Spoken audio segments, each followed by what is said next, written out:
Life is long and you never know what sort of twists and turns it'll take. For example, if you were told 20 years ago Slim Shady had a future Christian hit from him as a young man, you might have doubted. But it's 2022 and sure enough, Eminem is at the top of Billboard's Hot Christian Songs chart. Let's discuss the news in detail, so make sure you stick with me to the end. Now, without further delay, let's get into the video. So, what's with Eminem and the Christian song? A tweet from Chart Data says that Slim Shady's contribution to DJ Khaled's Use This Gospel remix with Kanye West has given the controversial rapper another notch on his Billboard belt. As many people pointed out in the comments, Eminem and a spot on the Hot Christian Songs chart weren't on anyone's bingo card. The diamond-selling artist's secular catalog is full of things that people who worship Jesus might not want to hear, like fake murders, a lot of drug use, and swear words and references to his nether regions. Even though Eminem isn't a Christian at all, Shady can add this to the list of accomplishments.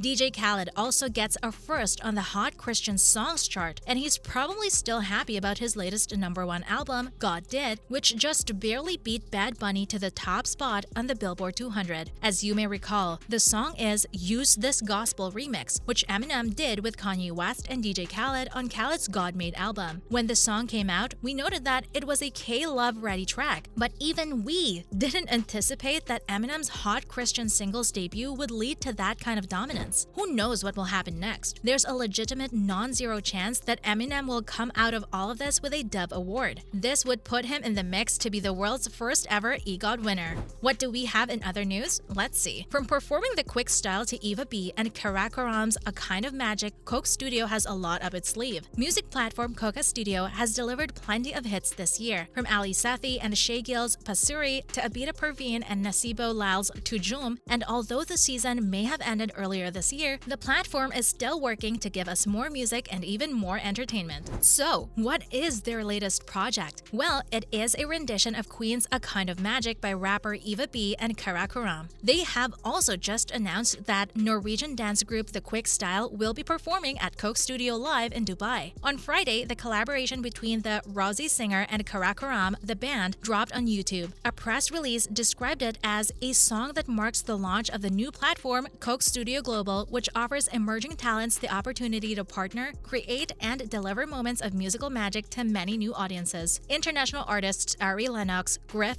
Tesher, Mariah Angelique, Thames, Tribe, and Ekin Beryl also released their unique versions of A Kind of Magic for the Coke Studio Global launch. The song was originally written by Queen drummer Roger Taylor as an ode to singer Freddie Mercury and his fertile brain while describing his creative process as a kind of magic. A Kind of Magic by Eva B and Karakoram was arranged and produced by Zulfikar Jabbar Khan, also known as Sulfi, who produced the final season of Coca Studio. The final track was also produced by Sherry Katak, mastered by Dave Koch, and directed by Kamal Khan. But if that wasn't exciting enough, the music platform took to YouTube and Instagram an hour after releasing Eva B and Karakoram's song with a clip from the dance band Grooving to Hassan Rahim, Talal Qureshi, and Justin Bieber's Peachy Hut as a way to announce that they will be performing at the upcoming event.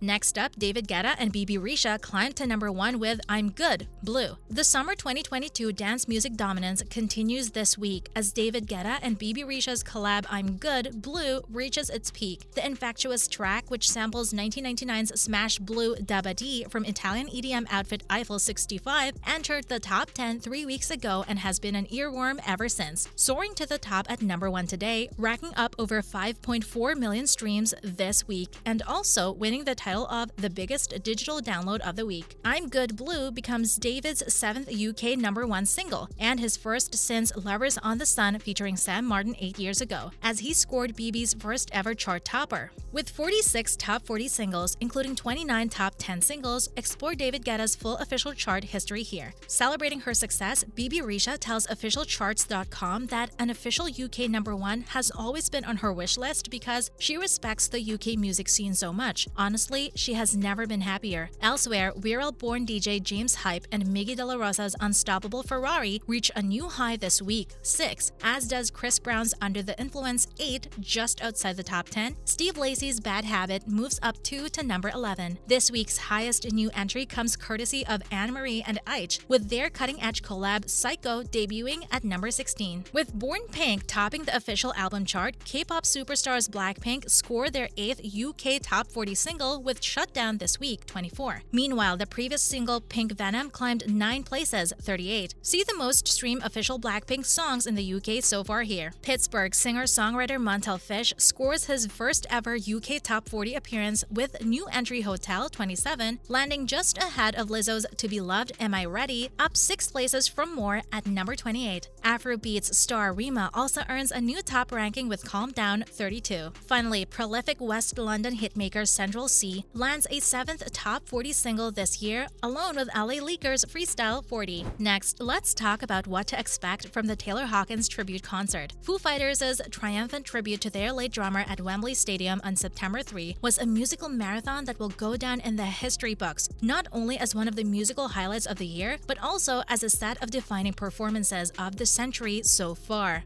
Now, the band and a lineup of star guests are set to recreate the performance on September 27 at the Kia Forum in Los Angeles. The first gig gave us a reformed Rush, an AC/DC Metallica collaboration, a Beatle, Stuart Copeland performing Police songs on one of the biggest stages in the world, Taylor Hawkins' son, Shane, making a flight of show behind the kit, and a lot more. While a core of the gig's bill remains similar, there are plenty of additions that could see magic combinations. Here are some of the things to expect from the Taylor Hawkins tribute concert. Firstly, expect the key Wembley moments to be recreated. Look at the lineup: Stuart Copeland, Roger Taylor, and Brian May, Josh Homme, this time joined by Kotze drummer John Theodore, Wolfgang Van Halen, Josh Freese, Rufus Taylor, and Shane Hawkins all provided some of our favorite moments at the London gig, and they're back in the saddle for LA. Copeland's Gizmodrome bandmate and bass legend Mark King will be there, which could add up to some sort of reunion. However, Supergrass frontman Gaz Coombs isn't on the Los Angeles show, which begs the question, will Mark King be playing the Police? Will Copeland play at Level 42? Alanis Morissette covered King of Pain on her MTV Unplugged album, so there's potential there already. Shane Hawkins wowed fans by playing My Hero twice now, so we'd be surprised if he didn't pay the same tribute to his dad one more time, and we can't wait to see Josh Freese and Rufus Taylor perform with Foo Fighters again. Secondly, expect that Rush will meet again. Okay, so it can't really be called a Rush reunion without Neil Peart, but it's a tribute to another sadly missed drummer, so there's no shortage of people behind the scenes who cut their teeth listening to 2112. At the London event, Rush's Geddy Lee and Alex Lifeson engaged Dave Grohl and Omar Hakim on drums, and just as photos of the impromptu quartet made the rounds ahead of the London gig, Foo fan side fighters are already circulating a photo of Lee, Lifeson, Hakim, and Grohl taken during rehearsals at Universal's 80A Studios in Canada. What about a Nirvana reunion? It is very likely. Nirvana bassist Chris Novoselic was originally billed for both events but was inexplicably absent from the London date. There's been no lineup update for LA, and Novoselic remains on the bill, so assuming he's successful, we'll have the surviving members of Nirvana, including Foo Fighters guitarist Pat Smear, present. But there is of course the chaotic void left by Kurt Cobain to be filled. Joan Jett sang Smells Like Teen Spirit and is part of the LA lineup, but if they were to repeat the same idea, we also have Alanis Morissette, who gave Hawkins her first big break, Pink, Miley Cyrus, LeAnn Rimes, Keisha, Heart's Nancy Wilson, and Dave Grohl's daughter Violet as potential suitors. So that concludes today's video. If you found the video helpful, give us a thumbs up and don't forget to share the video with your friends and family. Thanks for watching and see you next time.